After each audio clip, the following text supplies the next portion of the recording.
আজ ২৪শে ফেব্রুয়ারি ২০২৫। আজকের শেয়ার মার্কেট পর্যালোচনা। তো শুরুতে আমরা DXY ইন্ডেক্স নিয়ে ডিসকাস করব। দেখা যাচ্ছে যে আজকে DXY পজিটিভ ক্লোজ হয়েছে এবং আপনার ক্লোজ হয়েছে ৫,২৩৪ পয়েন্টে। ভলিউম গতকালের চেয়ে এবং এই যাবৎকালের সর্বোচ্চ ভলিউম জেনারেট করেছে। এটা একটা হিউজ সিগন্যাল যে মার্কেটে বিনিয়োগকারীরা অতীতে যে কোনো সময়ের চেয়ে এখন সর্বোচ্চ অ্যাক্টিভ।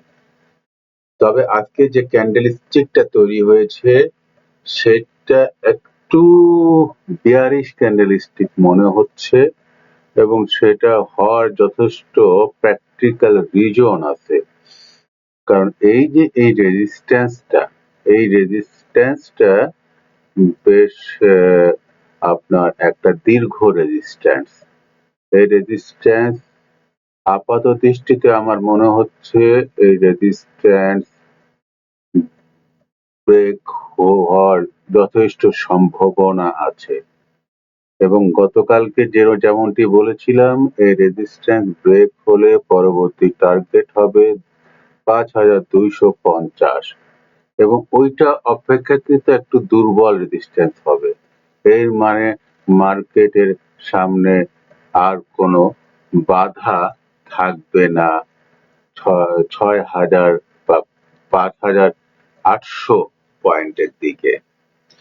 যদিও এই মুহূর্তে কথাগুলো শুনতে আপনাদের কাছে অবাস্তব মনে হচ্ছে, কিন্তু আমি চার্টের দিকে তাকিয়ে তেমনটি অনুমান করছি।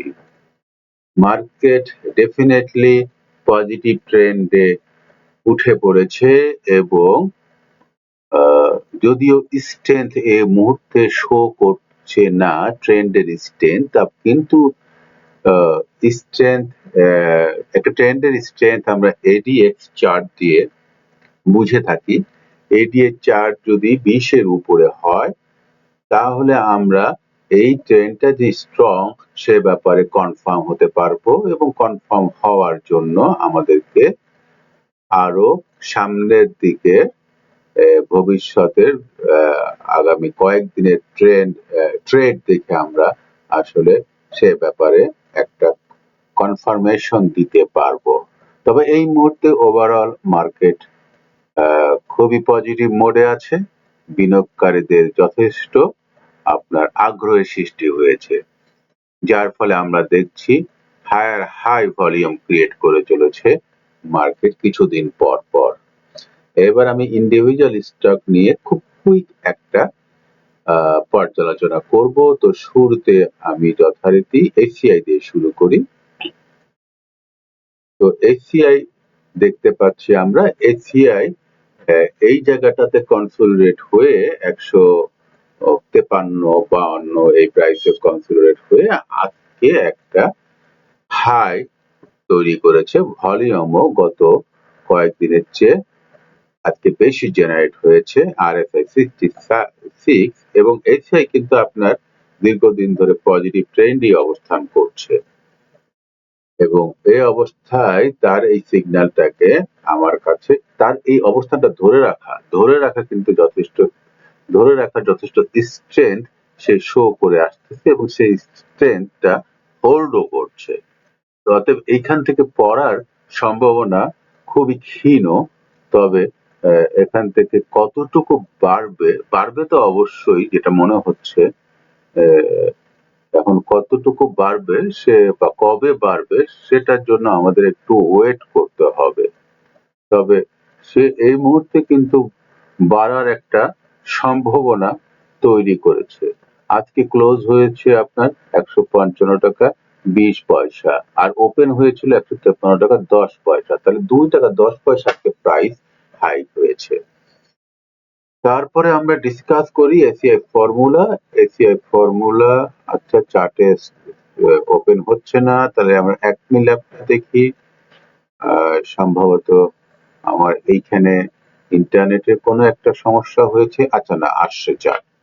তাহলে আমরা এসিএফ ফর্মুলাটা থেকে এসিএফ ফর্মুলা আজকে একটা পজিটিভ টোন দিয়ে শুরু হয়েছিল, কিন্তু দিনের শেষে আসলে তার প্রাইস লোতে নেমেছিল 124 এবং দিনের শেষে সে হাইতে ক্লোজ হয় গত দিনের চেয়ে, এবং সেটা ক্লোজ ছিল 126। তাহলে আমরা একটা বড় ভালো সুইং দেখছি। সুইংটা হচ্ছে লো 124 আর হাই 127, প্রায় আপনার 3 টাকার একটা সুইং এইচআই ফর্মুলেশন আজকে জেনারেট করেছে। তাহলে কিন্তু ভলিউম তেমন একটা জেনারেট হয়নি। তারপরেও এই শেয়ারটা মাঝে মধ্যে ভালো সুইং দেয়। সুইংটা বুঝতে পারলে আপনারা এখান থেকে প্রফিট বের করে নিয়ে আসতে পারবেন। অ্যাকমি ল্যাব ওকে নিউট্রাল ট্রেন্ড, তার আপ ট্রেন্ড ডাউন ট্রেন্ড কোনোটাই নাই, অতএব এটা নিয়ে খুব একটা ডিসকাশন এই মুহূর্তে প্রয়োজন বোধ করছি না। অ্যাক্টিভ ফাইন আমরা দেখতে পাচ্ছি আজকে সে একটা হাই উঠেছিল আপনার 9 টাকা 40 পয়সা। ভলিউম মোটামুটি এভারেজের চেয়ে বেশি জেনারেট হয়েছে, কিন্তু সে তার হাইটা ধরে রাখতে পারেনি। 9 টাকা 20 পয়সা ক্লোজ হয়েছে, তবে সে কিন্তু আসলে পজিটিভ ট্রেন্ডে আছে এবং তার এই ট্রেন্ডের স্ট্রেংথ যথেষ্ট ভালো। অতএব এই শেয়ারটা আগামী 2-3 দিনে বৃদ্ধি পাবে বলে আমার কাছে মনে হচ্ছে, এবং এখান থেকে বৃদ্ধি পেলে তার কিন্তু সামনে বাড়ার যথেষ্ট সুযোগ আছে, কারণ তার আরএসআই এই মুহূর্তে 60 এবং তার মাথার উপরে এই লেভেলটা ক্রস করতে পারলে পরবর্তী রেজিস্ট্যান্স দেখতে পাচ্ছি 100 বা না, পরবর্তী রেজিস্ট্যান্স 12 টাকার কাছাকাছি। তাহলে এখান থেকে যথেষ্ট বাড়ার সম্ভাবনা আছে, প্রায় 30% বাড়ার সম্ভাবনা আছে। তারপরে আমরা দেখি অ্যাডভেন্ট একটু প্রাইস বৃদ্ধি পেয়েছে, একটু বাই সিগন্যাল ক্রিয়েট করেছে বহু আগেই, আবার ক্রিয়েট করেছে, কিন্তু তার ট্রেন্ডটা এখনো চেঞ্জ হয়নি। সেই স্টিল আপনার ডাউন ট্রেন্ডে অবস্থান করছে, এবং তার ইনভেস্টরদের এর যে আপনার আরএসআই ইন্ডেক্স সেটাও আপনার 53, অতএব কিছুটা তার আপনার বিনিয়োগকারীদের আগ্রহের পরিমাণ কিছুটা বেড়েছে বলবো এই শেয়ারটাতে। আপনারা নজর রাখতে পারেন, পরপর 3 দিন সে গ্রিন ক্যান্ডেল তৈরি করেছে। ভলিউম একটু বৃদ্ধি পাচ্ছে, খুব একটা বৃদ্ধি পাচ্ছে না ভলিউম, তবে ওয়াচ লিস্টে রাখার মতন শেয়ারটা, তবে কোনো কনফার্মেশন এখন নাই, সে আসলে তার নিউট্রাল ট্রেন্ডই আছে। তারপরে আমরা অগ্নি সিস্টেম দেখি। অগ্নি সিস্টেম গত কয়েকদিন ধরে যেরকম বলছিলাম যে ও আসলে স্ট্রং স্ট্রেংথ নিয়ে আপ ট্রেন্ডে অবস্থান করছে, এরকম স্ট্রং স্ট্রেংথের আপ ট্রেন্ডে বাই করলেই আপনি 2-3 দিন পর প্রফিট দেখতে পাবেন।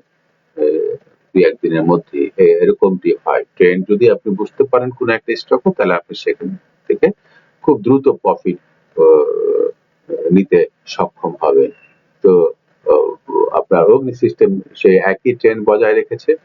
গত দিনে প্রফিট টেক হয়েছিল, কিছু কারেকশন হয়েছিল, তবে আজকে আবার কামব্যাক করেছে, ক্লোজ হয়েছে 28 টাকায়, হাই উঠেছিল 28 টাকা 30 পয়সা।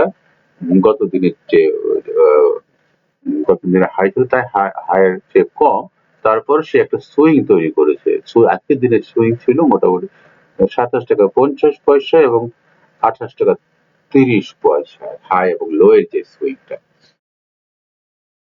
তো ওর যে এই আজকে যে ক্যান্ডেলস্টিক তৈরি করেছে উইথ গুড ভলিউম, তাহলে এখানে সিস্টেম যে কামব্যাক করেছে সে ব্যাপারে আমরা একটা নিশ্চয়তা দেখতে পাচ্ছি। তারপরে আফটার অটো নিয়ে ডিসকাস করি। আফটার অটো স্টিল ডাউন ট্রেন্ডে সে তার সাপোর্ট লেভেলে অবস্থান করছে। এইখানে আসলে কোনো ধরনের বাই সিগন্যাল ক্রিয়েট করে নাই, তো এখানে এখনো এন্ট্রি নেওয়ার মতন কোনো সময় তৈরি হয় নাই। We have to watch it, যে তার আসলে প্রাইস অ্যাকশন গুলো পরবর্তী দিনে কিরকম হয়। তার ভলিউম কিন্তু অনেক কমে আসছে এবং সে কিন্তু সাপোর্ট লেভেলে অবস্থান করছে। সাপোর্ট লেভেল ভাঙতেও পারে, আবার এখানে কনসোলিডেট হতে পারে। প্রায় 4 দিন এই প্রাইসটাতে সে অবস্থান করছে কন্টিনিউয়াসলি। RSI 40, RSI 40, তারপরে আমরা অগ্নি সিস্টেমটা ডিসকাস করলাম, তারপরে আমরা আল আরাফা ব্যাংক ডিসকাস করি। আল আরাফা ব্যাংক আজকে ভালো একটা সুইং দিয়েছে, লো 19, হাই 20 টাকা 50 পয়সা, প্রায় 1.5 টাকার একটা সুইং দিয়েছে। হয়তো এখান থেকে কেউ প্রফিট টেক করে বাইব্যাক করতে পেরেছে হয়তো, কিন্তু RSI তার হচ্ছে 76.55, এই যাবৎকালে তার RSI এই ভ্যালুতে অবস্থান করতে দেখি নাই। তার ভলিউম কিন্তু কন্টিনিউয়াসলি কয়েকটা দিন গ্রিন ক্যান্ডেলস্টিক তৈরি করেছে। গত 3 দিনের চেয়ে ভলিউম আজকে বেশি ছিল, তাহলে ভলিউম ইনক্রিজ হয়েছে এবং এই মুহূর্তে ক্লোজ হয়েছে 20 টাকা 50 পয়সা এবং সেটাই ছিল হাই। তো ডেফিনেটলি এটা একটা আপনার স্ট্রং সিগন্যাল প্রোভাইড করছে যে আগামী দিনও তার প্রাইস বৃদ্ধি পাবে। আল আরাফা ব্যাংক আপনারা রাখতে পারেন আপনাদের ওয়াচ লিস্টে এবং এইটা আপনারা দেখতে পারেন, এর প্রাইস বৃদ্ধির যথেষ্ট সম্ভাবনা আছে। তারপরে আমরা চলে যাই কুইকলি র্যান্ডমলি পিক করি কোন একটা শেয়ার। তো বিবিএস দেখি, বিবিএস আজকে তার প্রাইস হ্রাস পেয়েছে -2.34%, ভলিউমও মোটামুটি এভারেজের যে এভারেজ ভলিউম বা এভারেজ একটু বেশি ভলিউম জেনারেট করেছে, কিন্তু সে আপ ট্রেন্ডে আছে এবং এটা মোটামুটি বলা যায় যে আগামীকাল ওভারঅল মার্কেট কিন্তু খুব পজিটিভ মোডে আছে, তার ভলিউম কিন্তু বৃদ্ধি পেয়েছে উইথ পজিটিভ প্রাইস অ্যাকশন। এর মানে হচ্ছে আগামীকাল বিবিএস এর কাম ব্যাক করার সম্ভাবনা আছে, প্রাইস পজিটিভ হতে পারে। বিডি কমটা দেখি, বিডি কম তার কিছুদিন আগে তার প্রাইস একটা হাইক হয়েছে, মানে সে ব্রেকআউট হয়েছে, ব্রেকআউট হওয়ার পর এই জায়গাটা কনসোলিডেট হচ্ছে গত 6 দিন ধরে। তার কনসোলিডেশন সে কিন্তু তার পজিটিভ ট্রেন্ডে অবস্থান করছে, তাতে রিএন্ট্রি নিতে গেলে একটু খেয়াল করতে হবে। তো আজকে যে ধরনের ক্যান্ডেল তৈরি করেছে তাতে মনে হচ্ছে সে এই প্রাইসটাতে থাকবে, আর না হলে এখান থেকে সে আপে যাবে, এরকম একটা সম্ভাবনা দেখতে পাচ্ছি। তারপরে ডিসকাস করব, এরপরে আমরা এরপরে ডিসকাস করা থেকে বিএসআর মিস্টেক দেখে, তবে একটা লক্ষণীয় বিষয় আপনারা খেয়াল করবেন, এই যে মার্কেট যে এই ইন্ডেক্স 5224 ইন্ডেক্স যে অ্যাটেন্ড করলো, হ্যাঁ, এইটার পিছনে কিন্তু আপনার লো পেড সিকিউরিটি গুলি মূল ভূমিকা রেখেছে। আমাদের ফান্ডামেন্টাল শেয়ার গুলো কিন্তু এখনো মুভ করেনি। ফান্ডামেন্টাল শেয়ার মুভ করলে ইন্ডেক্স কোন দিকে যাবে এবং প্রতিদিন যে শত পয়েন্ট যুক্ত হবে যদি ফান্ডামেন্টাল মুভ করে। আমি জানি না কেন মুভ করছে না ফান্ডামেন্টাল, ইনভেস্টররা যদি মুভ করে তাহলে ইন্ডেক্স কিন্তু আপনার ওই যেটা বললাম 5800 খুব দ্রুত 5800 তে রিচ করবে এবং 5800 তে রিচ করার জন্য ফান্ডামেন্টাল শেয়ার গুলোকে মুভ করতে হবে। তো ফান্ডামেন্টাল শেয়ার গুলো আপনারা নজরে রাখবেন, ওগুলো অবজার্ভ করবেন, কারণ ওগুলোর সঙ্গে মার্কেট আপনি বুঝতে পারবেন। বিএসআরএম কোনো ট্রেন্ড নাই, ট্রেন্ড দেখে অবস্থা কোনো কথা বলে কিছু নাই। বেক ফার্মা দিয়ে শেষ করব আজকের আলোচনা। তো আমার মনে হয় আমার ইন্টারনেট আজকে ঠিক মতো সাপোর্ট দিচ্ছে না, এই জন্য এই চারটা ওপেন হচ্ছে না। ঠিক আছে, তাহলে আশা করি আমার আলোচনায় আপনারা উপকৃত হচ্ছেন। এখানে আলোচনা শেষ করি। আল্লাহ হাফেজ।